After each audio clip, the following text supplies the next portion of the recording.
اور services chiefs کی تعیناتی دوبارہ تقرری یا عہدے سے ہٹانے کا عمل آئین کے مطابق ہوگا. جے یو آئی کا مسودہ اور ایک بار تقرری یا دوسری بار تقرری یا سروس میں توسیع کے بعد تبدیلی نہیں ہوگی. تقرری دوبارہ تقرری یا توسیع میں کسی تبدیلی کا معاملہ خصوصی کمیٹی میں لایا جائے گا. بات کریں گے سنجے سادوانی ہمارے ساتھ موجود ہیں. آگاہ کیجیے اس متعلق سنجے. جی بالکل، یہ جو ترمیمی مسودہ ہے اس کے مطابق جے یو آئی نے آئین کی آرٹیکل 243 میں ترمیم کی تجویز دی ہے، جس ترمیم میں یہ کہا گیا ہے کہ سروسز چیف کی تعیناتی دوبارہ تقرری یا عہدے سے ہٹانے کا عمل آئین کے مطابق ہوگا. ایک بار تقرری، دوسری بار تقرری یا سروس میں توسیع کے بعد تبدیلی نہیں ہوگی. تقرری اور دوبارہ تقرری یا توسیع کا معاملہ خصوصی کمیٹی جو پارلیمانی کمیٹی ہوگی اس کے سامنے لایا جائے گا. خصوصی کمیٹی پارلیمنٹ میں دونوں ایوانوں کے جو نمائندے ہیں ان پر مشتمل ہوگی اور تمام جماعتوں کے اس پر یکساں یعنی جو ممبرز ہیں ان کی تعداد برابر ہوگی، تاکہ پارلیمانی جماعتیں یہ فیصلہ کریں کہ اب سروسز چیف کے حوالے سے کیا فیصلہ کرنا ہے. یہ انتہائی اہم تجویز ہے. پارلیمانی کمیٹی سروسز چیف کی تعیناتی دوبارہ تقرری یا توسیع کے متعلق جو تجاویز ہوں گی وہ صدر پاکستان کو بھیجیں گی. پارلیمان کی خصوصی کمیٹی جو تشکیل کی جائے گی وہ سینٹ اور اسپیکر قومی اسمبلی مل کر بنائیں گے.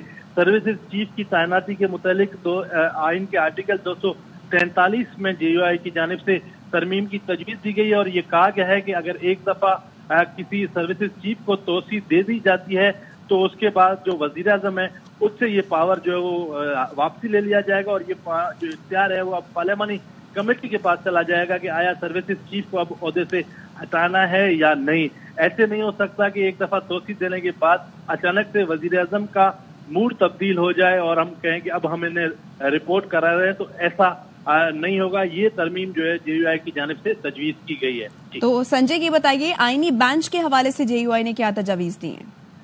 دیکھیں، آئینی بینچ کے حوالے سے جے یو آئی کی جانب سے یہ تجویز دی گئی ہے کہ آئین کے آرٹیکل میں تبدیلی کی جائے، پیپلز پارٹی بضابطگی کے آئینی عدالتیں قائم کی جائیں. لیکن جے یو آئی کی جانب سے جو ترمیمی مسودہ سامنے آیا ہے اس میں جے یو آئی کی جانب سے یہ تجویز دی گئی ہے کہ آئینی عدالتوں کا قیام کیا جائے. سپریم کورٹ اور ہائی کورٹ میں آئینی عدالتیں ہوں. جو سپریم کورٹ ہو وہ اس میں 5 ججز پر مشتمل آئینی بینچ تشکیل دیا جائے. جو آئینی بینچ ہو وہ تمام معاملات جو آئین کے متعلق ہوں، آئین کی تشریح کے متعلق ہوں یا تنازعات ہوں ان کو حل کرے. اس کے ساتھ ساتھ جو صوبے میں یعنی ہائی کورٹ میں جو آئینی عدالتیں ہوں وہ چیف جسٹس سمیت 3 جو جسٹس ہیں ان پر مشتمل ہو، جو صوبے میں جو آئینی تنازعات ہیں ان سے نپٹے اور ان صورتحال کا جائزہ لے. جی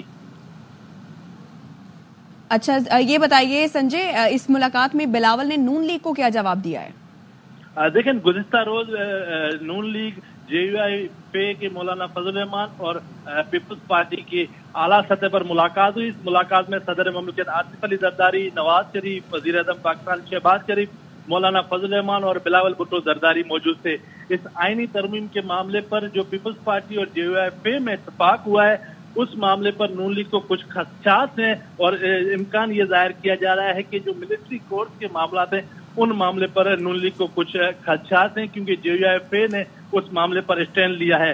بلاول بھٹو زرداری جو پاکستان پیپلز پارٹی کے سربراہ ہیں، نون لیگ کو انہوں نے واضح طور پر یہ جواب دیا ہے نون لیگ کی قیادت کو کہ میں مولانا فضل الرحمان کو جو وعدہ کر چکا ہوں اب میں اس بات سے مکر نہیں سکتا.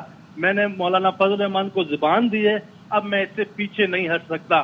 تو یہ انتہائی اہم جواب ہے بلاول بھٹو زرداری کی جانب سے جو نون لیگ کو دیا گیا ہے کہ یہ ترمیم کا معاملہ، آئینی ترمیم، اس میں آئینی عدالت ہو یا ملٹری کورٹس ہوں، ان کے ساتھ ساتھ دیگر اہم ترامیم جو 26ویں آئینی جو ترامیم ہے اس سے متعلق یہ اہم جواب بلاول کی جانب سے دیا گیا. شکریہ سنجے. گزشتہ رات نون لیگ، جے یو آئی اور پی پی کے قائدین کی ملاقات میں عدالتی اصلاحات سے متعلق آئینی ترامیم پر اتفاق ہوا. ذرائع کا کہنا ہے 9 مئی ملزمان کے ٹرائل کے لیے فوجی عدالتوں کے قیام پر اتفاق نہیں ہو سکا. پی پی اور جے یو آئی کو فوجی عدالتوں پر تحفظات ہیں جبکہ نون لیگ حامی ہے. پیپلز پارٹی نے آئینی عدالت پر اصرار کیا لیکن آئینی بینچ پر آمادگی کا اظہار کیا ہے.